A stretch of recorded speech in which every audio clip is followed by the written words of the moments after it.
Morning everyone, welcome back to my channel. तो कल हमने इवनिंग में लाइव सेशन किया था, आप सब लोग जानते ही हो। और जो भी मेरे फ्रेंड्स हैं जो ज्वाइन नहीं कर पाए, तो लाइव सेशन अब हम करते रहेंगे, क्योंकि देखिए मुझे इंटरैक्ट करने में काफ़ी ज़्यादा मज़ा आया। और जब हम पढ़ाई करते हैं, स्टडी करते हैं, अगर पढ़ाई को हम बोरिंग बना देंगे, ठीक है, कभी आपस में हम इंटरैक्ट ही नहीं कर रहे हैं, मुझे पता ही नहीं लग रहा मेरी ऑडियंस, मेरे व्यूअर्स कहाँ के हैं, कैसे हैं वो लोग, पढ़ाई कर रहे हैं नहीं कर रहे हैं, तो देखिए पढ़ाई बहुत ज़्यादा बोरिंग हो जाएगी। और मुझे भी थोड़ा मोटिवेशन मिलता है अगर आप लोग मुझे अच्छे अच्छे कमेंट्स करते हैं, ठीक है। तो आज का हमारा टॉपिक है लेबर, क्योंकि कल लाइव सेशन में मुझे ये कमेंट्स देखने को मिले कि थर्ड ईयर के जो सब्जेक्ट्स हैं उन पे आप वीडियो बनाओ, ठीक है, गायनेकोलॉजी सब्जेक्ट को डिस्क्राइब करो, एक कमेंट आया था। तो मैंने उनको बोला था कि टॉपिक बताओ, कौन सा टॉपिक डिस्क्राइब करना है। तो मैंने आज लेबर का टॉपिक पिक किया है, क्योंकि बहुत इंपॉर्टेंट टॉपिक है आपके एग्जाम पॉइंट ऑफ व्यू से। 101% चांसेस हैं, डेफिनेटली ये क्वेश्चन पुट अप होता है एग्जाम में, गायनेकोलॉजिकल नर्सिंग में लेबर का। इसमें एग्जामिनर आपसे फर्स्ट स्टेज, सेकंड स्टेज या फिर थर्ड स्टेज भी क्वेश्चन की तरह पुट अप कर सकता है, ठीक है, पूछ सकता है कि इसको एक्सप्लेन करो, मैकेनिज्म कौन कौन से होते हैं, मैनेजमेंट किस तरीके से की जाएगी लेबर में, ठीक है। तो बहुत ही सिंपल है। और हाँ, स्टडी को थोड़ा सा इंटरेस्टिंग बनाने के लिए और आपको टॉपिक्स जो हैं अच्छे से क्लियर हो जाएं, आप उन टॉपिक्स को भूले नहीं, तो इसके लिए मेरे पास एक आइडिया है। तो मैंने ये सोचा है कि पहले तो मैं आपको क्लास दूंगी, जैसे लेक्चर मैं देती ही हूँ नॉर्मल वैसे ही दूंगी। उसके बाद हम लाइव सेशन क्या करेंगे, वो लेक्चर जिस दिन मैं दूंगी उसके सेम डे भी हो सकता है या फिर नेक्स्ट डे हो सकता है।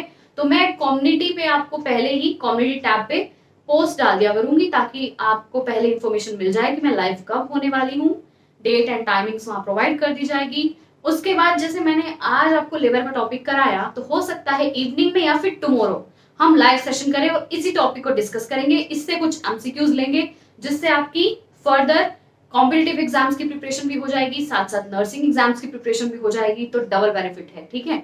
तो चलिए आज का टॉपिक स्टार्ट कर रहे हैं। बहुत ज्यादा बक बक कर ली, ठीक है, चलो थोड़ा पढ़ाई कर लेते हैं। सो देखो लेबर, LABOR। अब बहुत से स्टूडेंट्स जो है इसको पता है क्या लिखते हैं, LABOUR, जो कि टोटली रॉन्ग है, ठीक है। दोनों ही लेबर में डिफरेंस है, LABOR और LABOUR, दोनों में क्या डिफरेंस है। ये वो वाला लेबर है, समझ रहे हो कौन सा लेबर, जिससे मतलब मजदूर लोग होते हैं जो हम बोलते हैं, ये वो लेबर है। और यहाँ पर उस लेबर की बात हो रही है, ये एक मेडिकल टर्म वाला लेबर है, ठीक है। दोनों में डिफरेंस जानना बहुत इंपॉर्टेंट है। सो लेबर में भी डिफाइंड है। हाँ, एक और बात मैं आपको बता देती हूँ, अभी कल लाइव सेशन में मैंने आपको बोला था डायलेशन एंड इवैक्यूएशन का टॉपिक होगा हमारा नेक्स्ट, तो वो वीडियो मैंने अपलोड की हुई है ना, तो वो मैं आपको कम्युनिटी टैब पे शेयर कर दूंगी, उसका लिंक आप डायरेक्टली जाकर चेकआउट कर पाएंगे। सो लेबर की अगर मैं इंट्रोडक्शन दूं, सो अगर हम सिंपल लैंग्वेज में बोले, देखो लेबर क्या होता है। लेबर एक प्रोसेस होता है जब एक प्रेग्नेंट वुमेन होती है, उसका गेस्टेशन वीक्स जो है कंप्लीट हो गई हैं, टोटल गेस्टेशन वीक जितने भी होते हैं वो सब कंप्लीट हो चुके हैं। अब एक ऐसा टाइम आ गया है जब बेबी को डिलीवर होना है, ठीक है। बेबी जो है यूट्राइन कैविटी से एक्सटर्नल एनवायरनमेंट में आने की प्रिपरेशन कर रहा है, तो उस टाइम पे लेबर का प्रोसेस स्टार्ट होता है। लेबर क्या होता है, अब प्रेग्नेंट वुमेन को कॉन्ट्रैक्शंस आएंगी, क्योंकि बेबी को बाहर आना है, ठीक है, एक्सपल्शन होना है फीटस का। अभी जब तक वो वॉर्म में है, यूट्रस में है, तब तक हम उसे क्या बोलते हैं, फीटस। जब वो वहां से एक्सटर्नल एनवायरनमेंट में एंटर करता है, तब हम उसे बोलते हैं न्यूनेट, ठीक है, ये बात याद रखिएगा। तो देखिए लेबर के प्रोसेस में सिंपल लैंग्वेज में बता रही हूँ क्या होता है, यूट्राइन कॉन्ट्रैक्शन स्टार्ट होने लग गई है, ठीक है। अब यूट्राइन कॉन्ट्रैक्शंस स्टार्ट होंगी तो उससे कुछ चेंजेस भी आएंगे। अब यूट्राइन जो मसल्स हैं वो कॉन्ट्रैक्ट हो रही हैं, रिलैक्स हो रही है, कॉन्ट्रैक्ट हो रही हैं, रिलैक्स हो रही हैं, यही प्रोसेस चल रहा है। अब उससे चेंजेस दो आएंगे, देखिए सर्विक्स में चेंजेस आएंगे। अब ये जो हमारी सर्विक्स है, ठीक है, इसकी जो लाइनिंग है यहाँ पर क्या होगी, इफेसमेंट होने लग जाएगी। अब भाई इफेसमेंट का मतलब तो हमें पता ही नहीं है क्या होता है। इफेसमेंट का मतलब होता है थिनिंग। क्या होता है, थिनिंग। और देखिए जो सेकंड प्रोसेस होगा, इसमें सेकंड जो चेंज आएगा वो भी सर्विक्स में ही आएगा। वो क्या चेंज होगा, फर्स्टली तो इसमें हो गई है इफेसमेंट, अब इसमें क्या होगा, डायलेटेशन भी हो जाएगी, डायलेटेशन सॉरी। अब भाई देखो थिनिंग होने से और डायलेटेशन होने से क्या इफेक्ट पड़ेगा।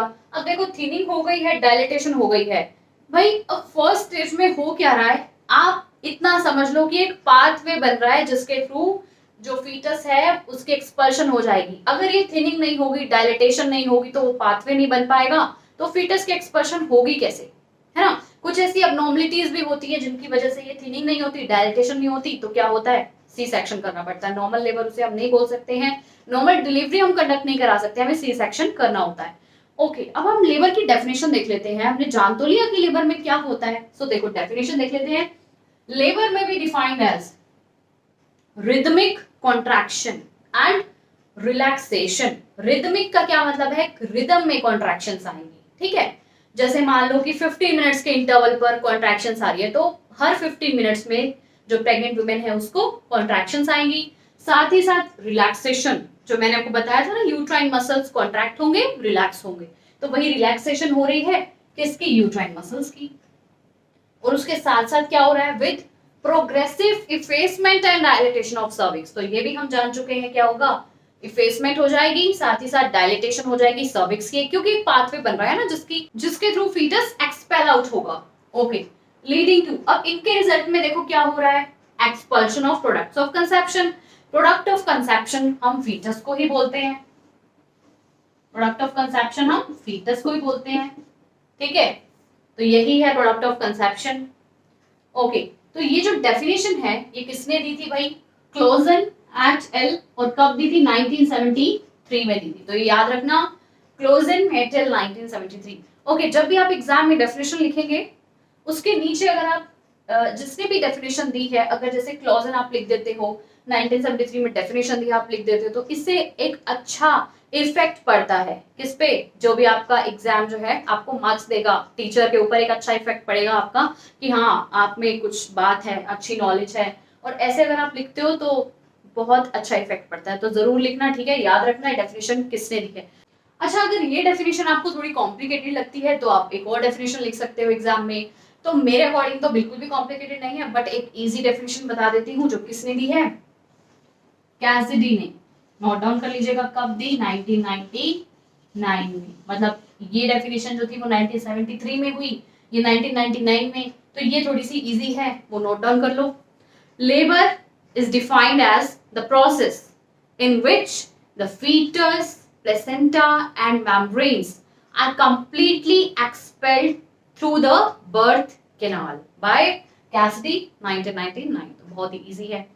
ओके अब हम बात करते हैं नॉर्मल लेबर की, ठीक है। लेबर तो हमने कर लिया स्टडी, अब भाई नॉर्मल लेबर क्या होता है।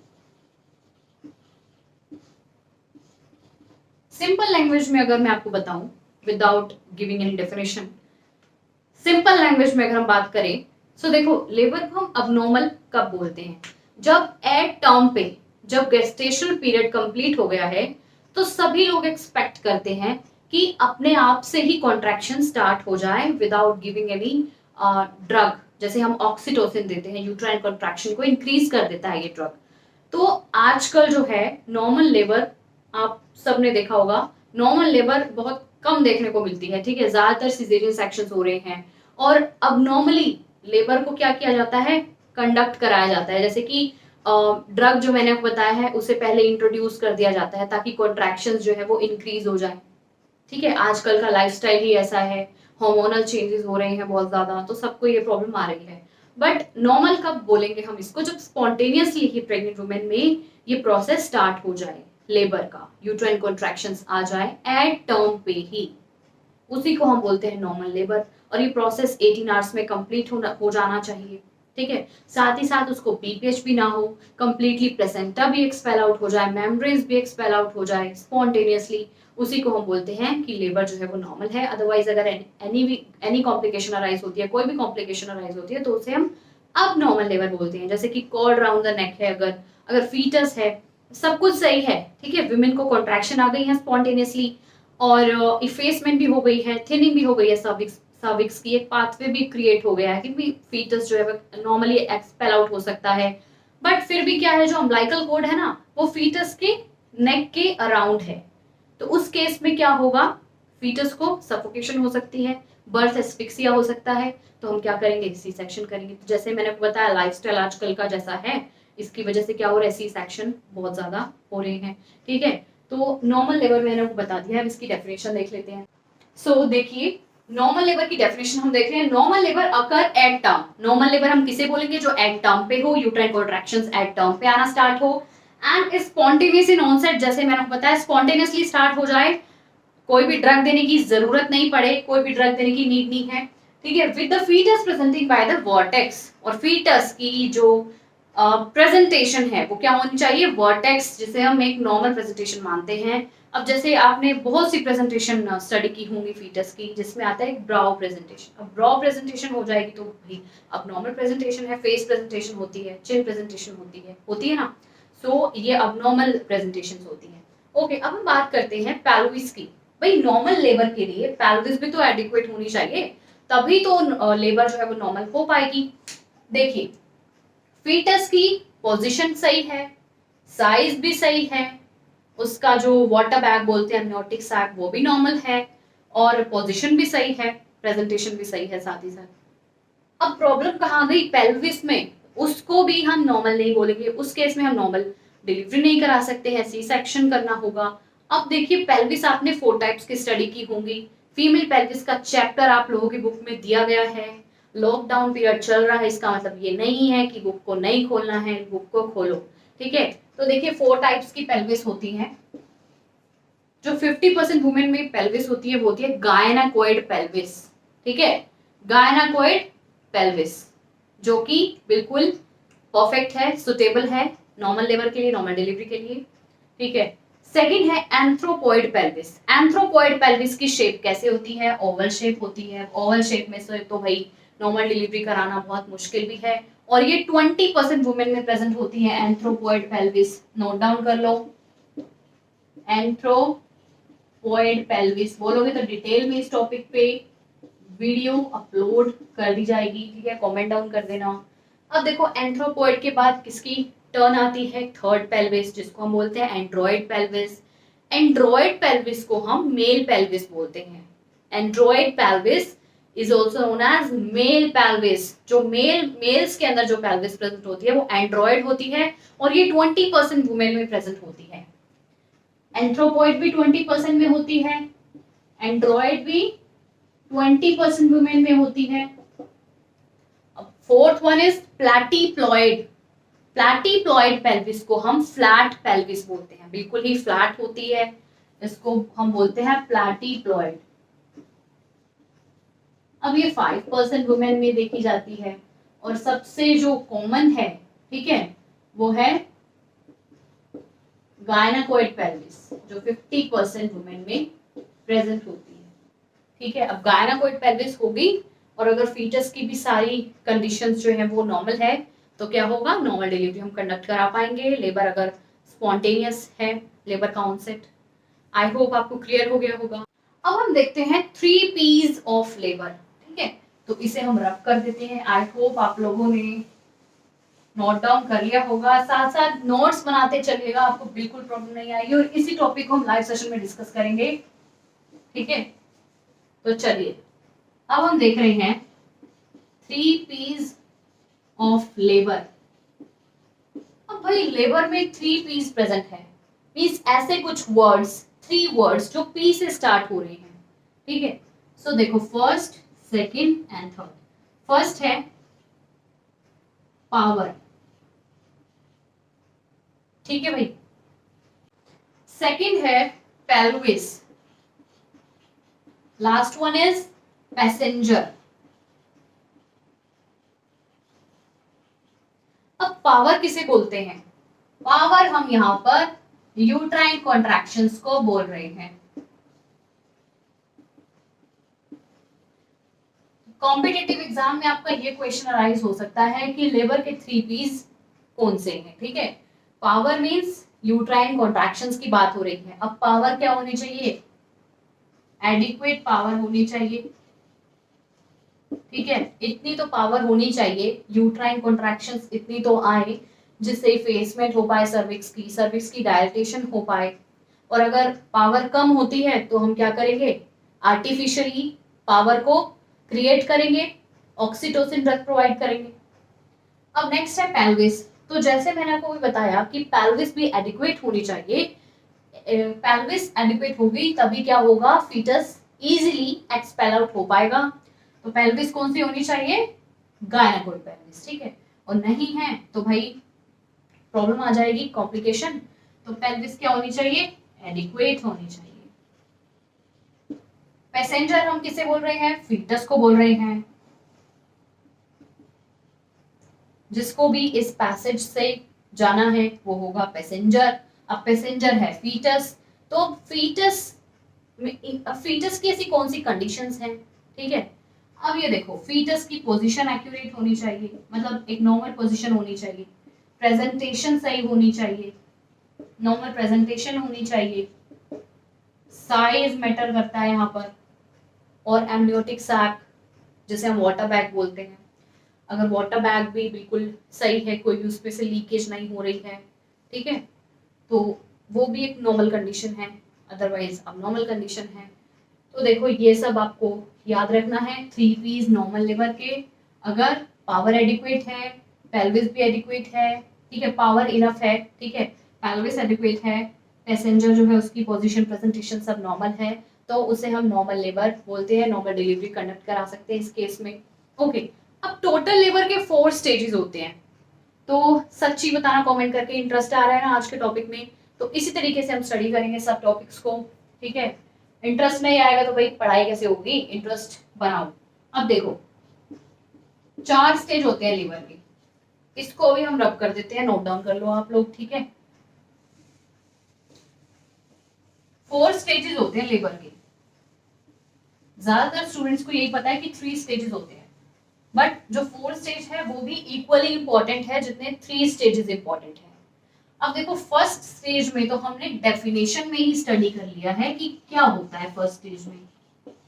अब फर्स्ट स्टेज में लेबर का ऑनसेट हो जाएगा, तो फर्स्ट स्टेज में क्या होगा, यूटेराइन कॉन्ट्रैक्शंस आएंगी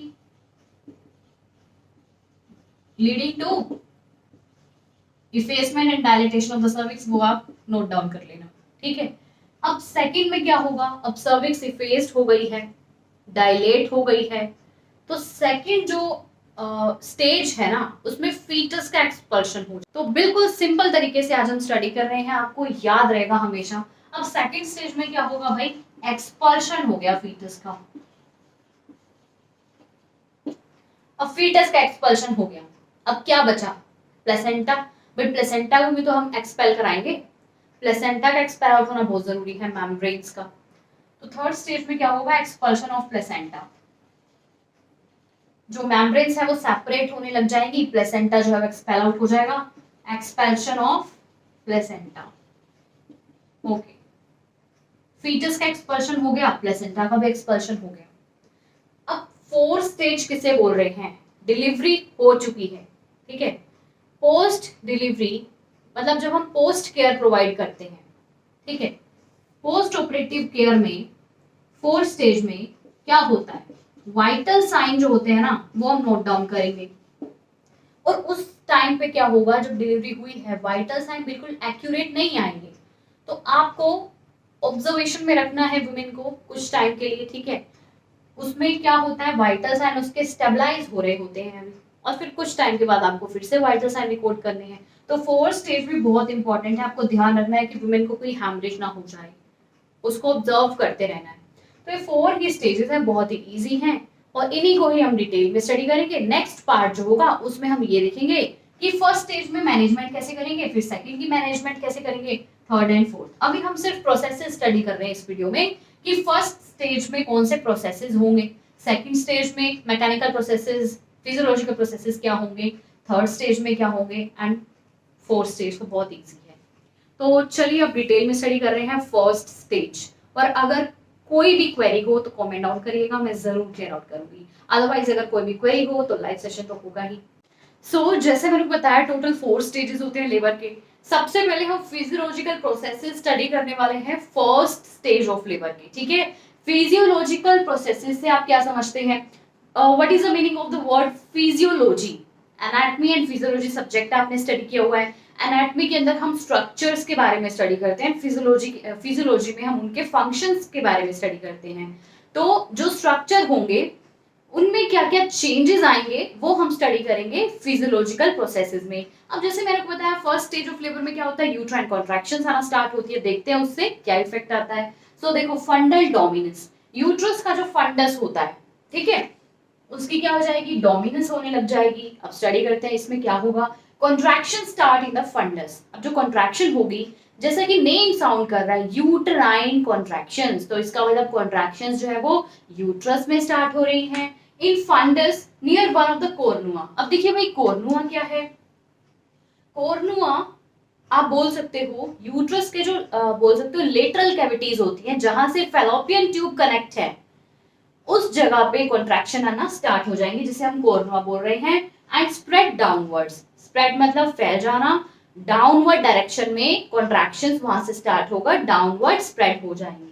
this pattern permits the cervix to dilate. अब अगर यही पैटर्न चलता रहेगा, जैसे मैंने बताया कि हर 15 मिनट्स के इंटरवल पे कॉन्ट्रैक्शन आ रही है, और अगर यही पैटर्न रिपीट होता रहेगा कॉन्टिन्यूसली, तो क्या होगा, कॉन्ट्रैक्शन आ रही है, फिर थोड़ा सा बीच में गैप है, उसके बाद फिर 30 सेकंड के लिए कॉन्ट्रैक्शन आ गई, तो इसी प्रोसेस की वजह से क्या होगा, जो सर्विक्स है उसकी थिनिंग होने लग जाएगी, फेसमेंट होने लग जाएगी और डायलेटेशन होने लग जाएगी। तो this pattern permits the cervix to dilate, इसी पैटर्न की वजह से जो सर्विक्स है वो डायलेट हो जाएगी and fundus to expel the fetus. इसी पैटर्न की वजह से, यूट्राइन कॉन्ट्रैक्शंस की वजह से क्या हो रहा है, जो फंडस होगा वो फीटस को एक्सपेल आउट कर पाएगा, ठीक है। अब ये तो था भाई फर्स्ट इफेक्ट। अब सेकंड देखते हैं, सेकंड कौन सा चेंज आएगा। सेकंड प्रोसेस क्या है, पोलैरिटी, ठीक है। So what is the meaning of polarity, वो हम देखते हैं। पोलैरिटी हम किसे बोल रहे हैं, neuromuscular harmony prevails between two poles. Poles को आप यहाँ सेगमेंट भी लिख सकते हो, 1 सेकंड में मार्कर चेंज कर लेती हूँ। तो पोल्स को आप यहां पर सेगमेंट पे लिख सकते हो। तो ऐसे दो सेगमेंट्स के बीच में क्या होगा, न्यूरोमस्कुलर हार्मनी क्रिएट हो जाएगी। कॉन्ट्रैक्शंस की ही बात चल रही है यहाँ पर, इज टर्म्ड एज पोलैरिटी। अब दो पोल्स होंगे यहाँ पर, दो सेगमेंट, दो पोर्शन है यूट्रस के अंदर, दो पोर्शन है जहां कॉन्ट्रैक्शंस आ रही हैं, तो वो हम देखते हैं। तो देखो एक है अपर पोल और एक है लोअर पोल। अब देखिए जो अपर पोल है उसमें कॉन्ट्रैक्शन एंड रिट्रैक्शन के प्रोसेस होंगे। कॉन्ट्रैक्ट होगा अपर पोल और रिट्रैक्ट होगा, कॉन्ट्रैक्शन एंड रिट्रैक्शन। अब कॉन्ट्रैक्शन तो आपको पता है, बट रिट्रैक्शन क्या है, रिट्रैक्ट होना मींस जो कॉन्ट्रैक्शन की जो बोल सकते हो आप, जब कॉन्ट्रैक्ट हो गया है यूट्रस, वो रिटेन रहेगा उसी पोजीशन में, थोड़ा सा मतलब कंप्लीटली रिलैक्स नहीं हो पाएगा, उसी को हम बोलते हैं रिट्रैक्शन। और लोअर पोल में क्या होगा, कॉन्ट्रैक्शन के साथ डायलेटेशन। अपर पोल में क्या होगा, कॉन्ट्रैक्शन एंड रिट्रैक्शन, एंड साथ ही साथ लोअर पोल में क्या हो रहा है, contraction plus dilatation. Okay, next देखते हैं कॉन्ट्रैक्शन एंड रिट्रैक्शन। तो जैसे अभी हमने समझा है, नेक्स्ट जो प्रोसेस है वो है कॉन्ट्रैक्शन रिट्रैक्शन का, मैं बता चुकी हूँ आपको ऑलरेडी। अब देखिए कॉन्ट्रैक्शन जो है एवरी 15 to 20 मिनट्स आ रही है, मींस इंटरवल कितना हुआ, 15 to 20 मिनट्स, और लास्ट कब तक कर रही है, 30 सेकंड के लिए कॉन्ट्रैक्शन जो है वो रिटेन रहेगी, ठीक है। रिट्रैक्शन का मीनिंग आप लोग जान ही गए हो। अब देखिए formation of upper and lower uterine segment. अब अपर यूट्राइन सेगमेंट और लोअर यूट्राइन सेगमेंट की फॉर्मेशन हो गई है। देखो शेप में भी कुछ चेंजेस आएंगे। अगर अपर सेगमेंट में, अपर पोल में कॉन्ट्रैक्शन प्लस रिट्रैक्शन हो रही है एंड लोअर पोल में क्या हो रहा है, कॉन्ट्रैक्शन प्लस रिलैक्सेशन, तो अपर पोल थोड़ा सा स्ट्रॉन्ग होगा, थोड़ा सा थिक होगा। तो अपर पोल कैसा होगा, देखिए body of uterus is divided into 2 anatomical segments. 2 anatomical segments आपको दिखाई देंगे, क्योंकि ऊपर अपर सेगमेंट में क्या हो रहा है, कॉन्ट्रैक्शन प्लस रिट्रैक्शन, और अपर पोल क्या होगा, अपर पोल थिक होगा, स्ट्रॉन्ग होगा, और कॉन्ट्रैक्शंस कैसी होंगी, इंटेंस, लॉन्गेस्ट कॉन्ट्रैक्शंस होंगी, साथ ही साथ इंटेंस कॉन्ट्रैक्शंस होंगी।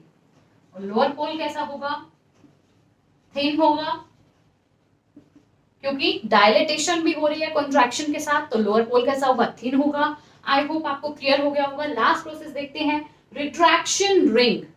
रिट्रैक्शन रिंग किसे बोल रहे हैं, एक रिज की फॉर्मेशन हो जाएगी। जब अपर बोल में कॉन्ट्रैक्शन आ रही है, लोअर बोल में कॉन्ट्रैक्शन आ रही है, तो मिडल जो पोर्शन होगा उसमें एक रिज की फॉर्मेशन हो जाएगी जिसे हम बोलते हैं रिट्रैक्शन रिंग। ठीक है, और इस टॉपिक को देखने के बाद आप सेल्फ स्टडी भी करिएगा तो आपको टॉपिक बहुत ज्यादा ही क्लियर हो जाएगा, मतलब बिल्कुल क्लियर हो जाएगा 101%। लेकिन आपको सेल्फ स्टडी जरूर करनी है। ओके, सो देखिए फिजियोलॉजिकल प्रोसेसेस जो थे फर्स्ट स्टेज ऑफ लेबर में वो दो टाइप के थे, uterine action and cervical action.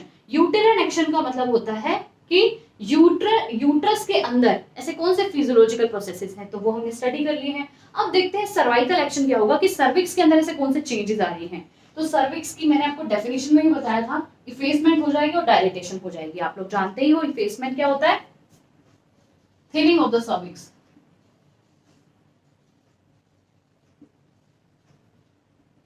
Okay, अब सर्विक्स जो है उसकी थिनिंग कितनी हुई है, इसको हम in terms of percentage evaluate करते हैं। इसकी इवेल्युएशन हम कैसे करेंगे कि सर्विक्स कितनी डायलेट हुई है, इन टर्म्स ऑफ परसेंटेज।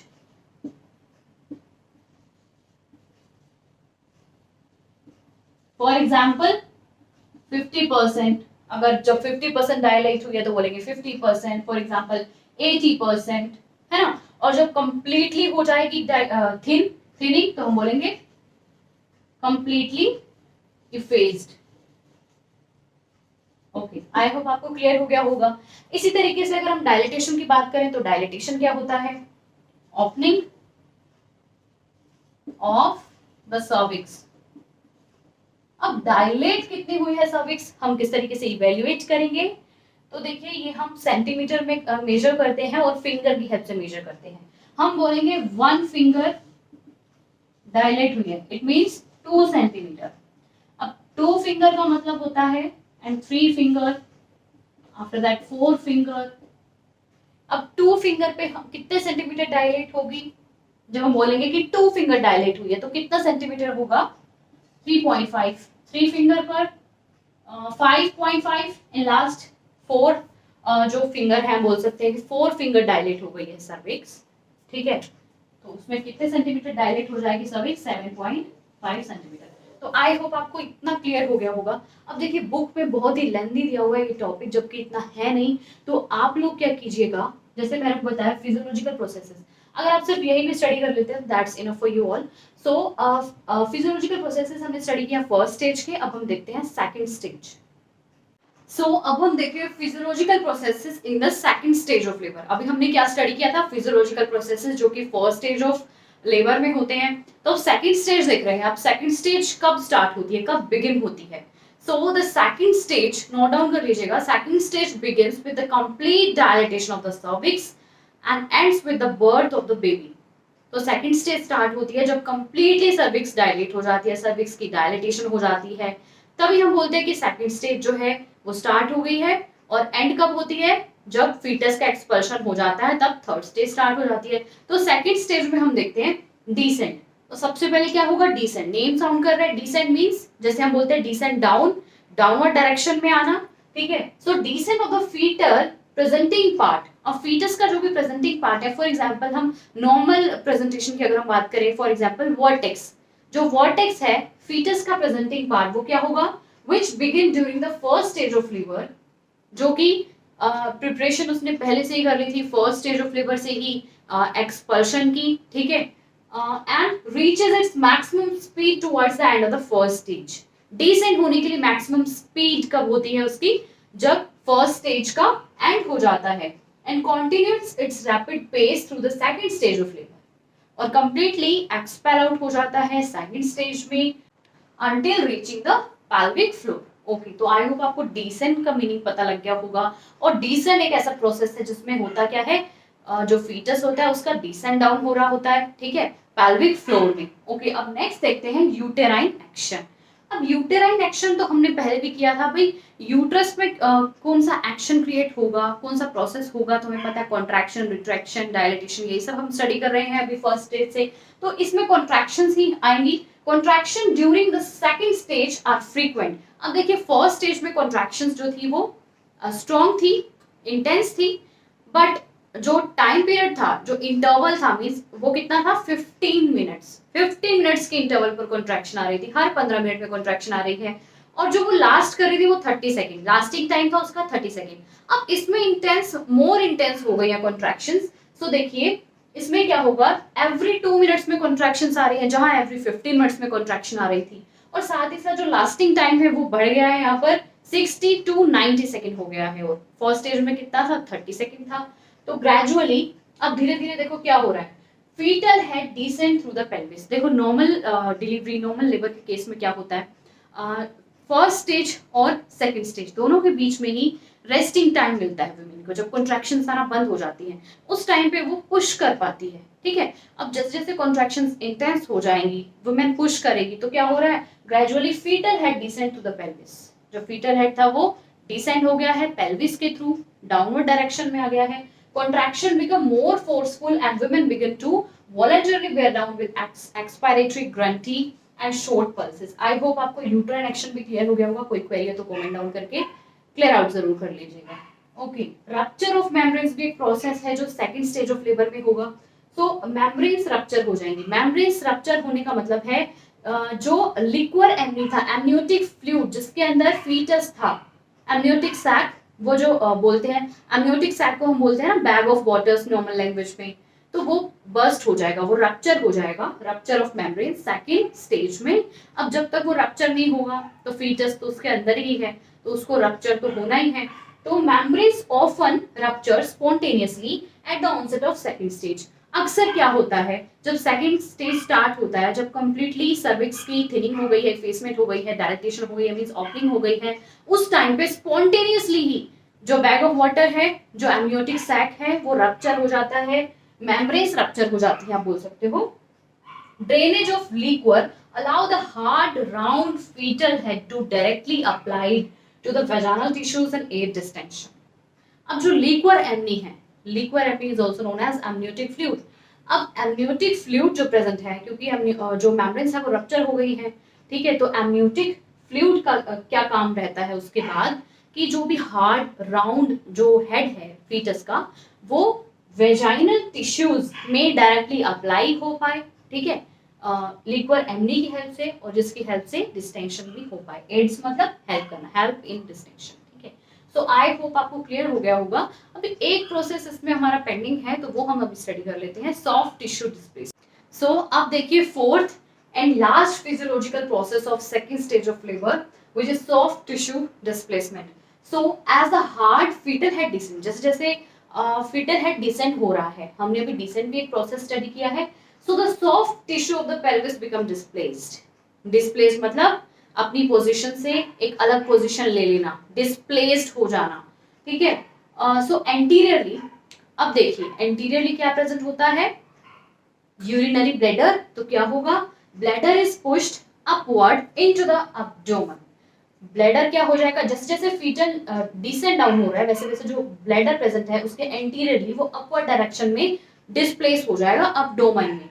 क्यों हो जाएगा, अगर वो एज इट इज रहता है अपनी प्लेस पे तो हो सकता है उसको कुछ इंजरी हो जाए यूरिनरी ब्लैडर को, तो दैट्स व्हाई वो क्या हो जाएगा, डिस्प्लेस हो जाएगा, where it is at less risk of injury during fetal descent, जैसे मैंने आपको बताया। ओके, नेक्स्ट है पोस्टीरियरली। अब देखिए एंटीरियरली यूरिनरी ब्लैडर प्रेजेंट है, पोस्टीरियरली रेक्टम प्रेजेंट है, तो rectum become flattened into the sacral curve.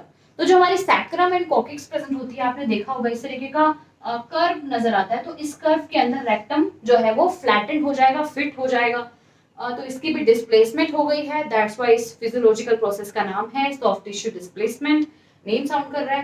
Perennial body जो है, पेरिनियल एरिया जो है वो फ्लैटेंड हो जाएगा, स्ट्रेच हो जाएगा, थिन हो जाएगा, क्योंकि फीटल हेड का डिसेंट हो रहा है, ठीक है, फीटल हेड डिसेंट हो रहा है। सो अब हम देखते हैं physiological processes in the third stage of the labour. I hope आपको यहाँ तक क्लियर हो गया होगा, तो कमेंट करके जरूर बताना आपको क्लियर हुआ है या नहीं हुआ है। कोई भी क्वेरीज है तो प्लीज कमेंट डाउन करके क्लियर आउट जरूर कर लेना। तो अब हम देख रहे हैं physiological processes in the third stage of the labour.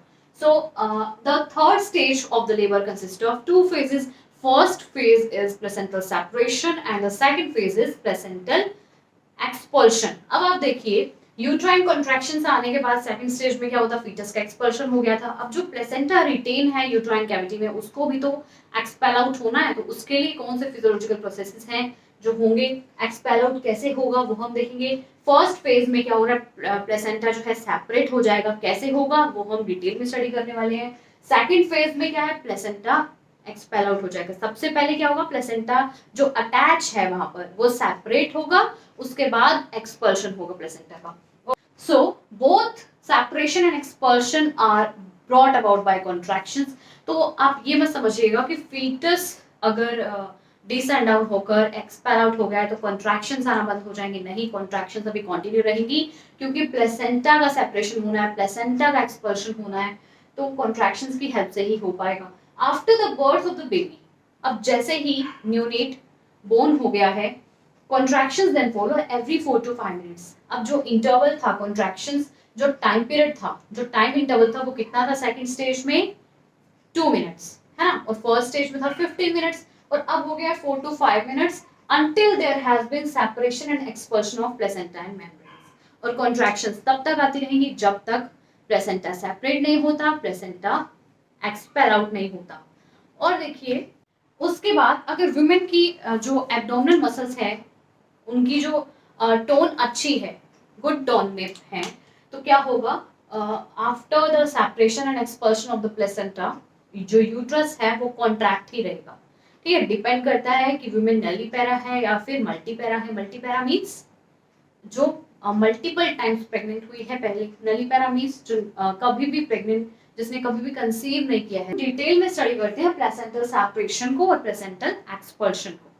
So अब हम स्टडी करें placental separation in detail. So placental separation is a result of abrupt decrease in the size of the uterine cavity during and following the birth of the baby. अब baby जो है मतलब foetus जो है वो completely expel out हो गया है। पहले वो कहाँ था, यूट्रस में था। अब ऑब्वियस बात है कि यूट्रस का जो साइज है वो डिक्रीज होगा, ठीक है, कम हो जाएगा।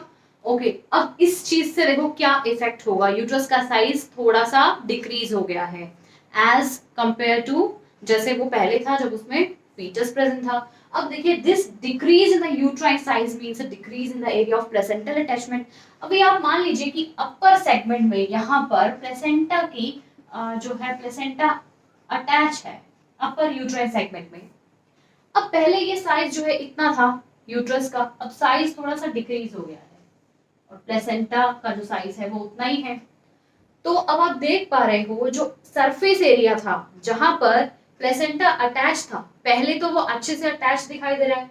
अब सेकंड केस में क्या हुआ, यूट्रस का साइज जो है वो डिक्रीज हो गया, तो जो एरिया था जहां पर प्लेसेंटा अटैच है, area of attachment of the placenta, वो भी आपको डिक्रीज नजर आ रहा है, वो भी छोटा हो गया। तो प्लेसेंटा जो अटैच है ऑब्वियस बात है यहाँ से थोड़ा सा सेपरेट होने लग जाएगा, है ना, क्योंकि यहाँ पर स्ट्रेस प्रेजेंट है, प्लेसेंटा को इतना एरिया नहीं मिल रहा है अटैच होने के लिए, तो ऑब्वियस बात है वो सेपरेट होगा। अब देखिए placenta remains the same size at the site of attachment unable to withstand with the stress. जैसे मैंने आपको बताया प्लेसेंटा का साइज तो उतना ही है, बट यूट्राइन कैविटी का साइज डिक्रीज हो गया है। जहां पर प्लेसेंटा अटैच है डेसिडुआ में, वो भी साइज डिक्रीज वो साइज भी डिक्रीज हो गया है, तो प्लेसेंटा विथस्टैंड नहीं कर पा रहा, वहां पर अटैच नहीं रह पा रहा है, क्योंकि एरिया जो है वो डिक्रीज हो गया है, कम हो गया है।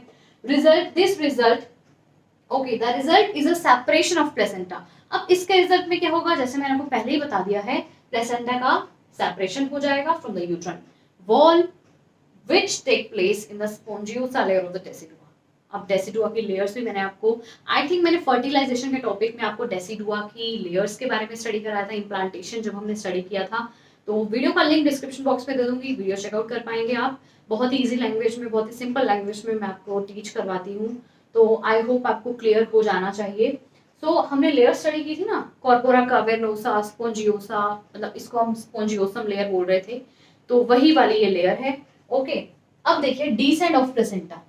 सो देखिए जैसे ही प्लेसेंटा मैंने आपको बताया कहाँ प्रेजेंट है, अपर यूट्राइन सेगमेंट में, सेपरेशन के बाद कहाँ आ जाएगा, लोअर यूट्राइन सेगमेंट में, तो यहाँ से हम इसको रफ कर देंगे।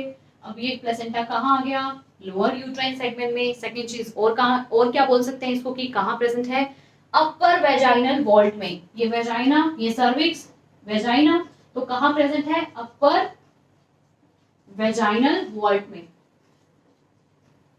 ओके, सो कुछ ऐसे क्लिनिकल साइन हमें शो होंगे जब प्लेसेंटा लोअर यूट्राइन सेगमेंट में आ जाएगा। प्लेसेंटा कहाँ सिचुएटेड होगा? अपर वेजाइनल वॉल्ट में। जैसे ही प्लेसेंटा की जो मेम्ब्रेन्स थी वो स्पोंजियोसा लेयर ऑफ डेसिडुआ से सेपरेट होंगी तो ब्लीडिंग होगी। ऑब्वियस ही बात है, ब्लीडिंग होगी। जब प्लेसेंटा कंप्लीटली एक्सपेल आउट हो जाएगा तो वहां पर हीमोस्टेसिस के प्रोसेस के थ्रू ब्लीडिंग कंट्रोल हो जाएगी, जहां से भी वो रिमूव हुआ है। बट एक बार तो ब्लीडिंग होगी। तो सडन ट्रिकल और गश ऑफ ब्लड। अब देखिए हमें कैसे पता लगेगा कि प्लेसेंटा अंदर से सेपरेट हुआ है या नहीं हुआ है? गश ऑफ ब्लड, एक ब्लड की गश आएगी, बहुत ही लार्ज क्वांटिटी में ब्लड आएगा तो हमें पता लग जाएगा कि प्लेसेंटा सेपरेट हो गया है।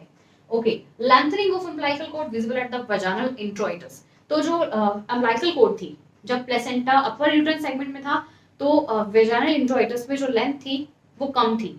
अब लेंथ ज्यादा हो गई है क्योंकि प्लेसेंटा भी डिसेंड हो गया है, अपर वेजाइनल वॉल्ट में आ गया है। नेक्स्ट देखते हैं change in the shape of the uterus from circular to globular. अब जो यूट्रस की शेप थी उसमें भी कुछ चेंज आएगा। पहले यूट्रस सर्कुलर शेप में था, ग्लोबुलर हो गया है, ग्लोब जो होता है उसकी शेप में आ गया है। Change in the position of the uterus. अब देखिए यूट्रस का शेप भी चेंज हो गया है, यूट्रस की पोजीशन भी चेंज हो जाएगी। पोजीशन कैसे चेंज होगी वो देखते हैं। As it rise in the abdomen. अब पोजीशन ऐसी क्यों हुई? क्योंकि जो बल्क ऑफ द प्लेसेंटा है ना वो लोअर यूट्राइन सेगमेंट में प्रेजेंट है तो यूट्रस की पोजीशन चेंज हो जाएगी, यूट्रस अपवर्ड डायरेक्शन में थोड़ा पुश हो जाएगा अब्डोमेन की तरफ। तो आई होप आपको फिजियोलॉजिकल प्रोसेसेस क्लियर हो गए होंगे थर्ड स्टेज ऑफ लेबर के। ओके, सो अभी इसका एक प्रोसेस रहता है प्लेसेंटल सेपरेशन, हमने स्टडी किया है। अब हम स्टडी कर रहे हैं placental expulsion. Okay, so next हम देख रहे हैं placental expulsion. Placental expulsion begins with the descent of the placenta into the lower uterine segment and passes through the cervix into the upper vaginal vault where it is expelled. अब expulsion कहाँ से start होगा? जहाँ से जब separation होगा और जो प्लेसेंटा है वो लोअर uterine segment में present है, upper vaginal vault में, और उसके बाद वो expel हो जाएगा। ठीक है, expulsion of placenta is by one of the two mechanism। ऐसे two processes हैं, two method है, दो mechanism है जिसके थ्रू प्लेसेंटा का expulsion होता है। तो फर्स्ट है शर्ट्स मैकेनिज्म। शर्ट्स मैकेनिज्म में क्या होता है? देखिए जो प्लेसेंटा की जब एक्सपल्शन होगी तो प्रेजेंटिंग पार्ट क्या रहेगा? Fetal side. अब फीटल साइड किसे बोल रहे हैं? अब मान लीजिए प्लेसेंटा है, एक साइड से तो वो मदर की डेसिडुआ से कनेक्ट होता है और जो उसका दूसरा पोर्शन होता है उसे हम बोलते हैं फीटल साइड। एक ऐसा प्रेजेंटिंग पार्ट जो फीटल की साइड था उसे हम बोलेंगे शर्ट्स मैकेनिज्म। शर्ट मैकेनिज्म में क्या होता है? प्लेसेंटा की एक्सपल्शन हो जाती है, delivery of placenta with the fetal side presenting. It is the most common method. Okay. Second है डंकन मैकेनिज्म। डंकन मैकेनिज्म में जो प्रेजेंटिंग पार्ट होता है, जब प्लेसेंटा रिमूव हुआ है, एक्सपेल आउट हुआ है, तो प्रेजेंटिंग पार्ट हमें कौन सा दिखेगा? सबसे पहले मेटर्नल साइड। ठीक है, maternal side means maternal side कैसी होगी? थोड़ी सी रेड होगी। मतलब इसको आइडेंटिफाई हम कैसे करेंगे कि शर्ट्स मैकेनिज्म के थ्रू प्लेसेंटा का एक्सपल्शन हुआ है या फिर डंकन मैकेनिज्म के थ्रू हुआ है? तो शर्ट्स मैकेनिज्म में हमने स्टडी किया फीटल साइड होता है, फीटल साइड की प्रेजेंटेशन के साथ एक्सपेल आउट होगा। तो ये जो साइड है हमें थोड़ी सी शाइनी नजर आएगी, थोड़ी सी ग्लॉसी नजर आएगी, ग्लिसनिंग जिसे हम बोलते हैं, शाइनी नजर आएगी। और जो मेटर्नल साइड होगी वो रेड होगी और रफ होगी। दैट्स व्हाई हम ये बोलते हैं shiny shirts and dirty Duncan. Dirty क्यों बोल रहे हैं इसको? क्योंकि रेड और रफ साइड है। डर्टी डंकन, शाइनी शर्ट, इस तरीके से आप इसको याद रख सकते हो। ओके, सो हीमोस्टेसिस का प्रोसेस क्या होता है? प्लेसेंटा के एक्सपल्शन तो हो गई है, अब ब्लीडिंग का अरेस्ट कैसे होगा वहां पर? हीमोस्टेसिस के प्रोसेस के थ्रू। अपर यूट्राइन सेगमेंट में कुछ ऑब्लिक मसल फाइबर प्रेजेंट होती है, ऑब्लिक यूट्राइन मसल फाइबर, जो क्या हो जाएंगी? रिट्रैक्ट हो जाएंगी। Retraction of oblique uterine muscle fibre, जिसकी वजह से जो ब्लीडिंग है वो कंट्रोल हो जाएगी after the expulsion of the placenta at the attachment जहां पे थी उस साइड पे ब्लीडिंग की ब्लीडिंग कंट्रोल हो जाएगी। ओके। अब फोर्थ स्टेज में कोई भी फिजियोलॉजिकल प्रोसेसेस नहीं है। फोर्थ स्टेज में क्या होता है, after the expulsion placenta vital sign mother के स्टेबलाइज हो रहे होते हैं, तो उसको हमें ऑब्जर्वेशन में रखना है, वाइटल साइन मॉनिटर करना है। ओके, सो आई होप आपको आज का टॉपिक क्लियर हो गया होगा। नेक्स्ट पार्ट में सेकंड पार्ट जो होगा लेबर का, उसमें हम स्टडी करने वाले हैं management of all the stages, means all the 4 stages of labour. So आज का टॉपिक अगर यूजफुल लगा हो तो वीडियो को लाइक करना, चैनल को सब्सक्राइब करना, बेल आइकन को प्रेस करना न्यू नोटिफिकेशंस के लिए। Thanks for watching.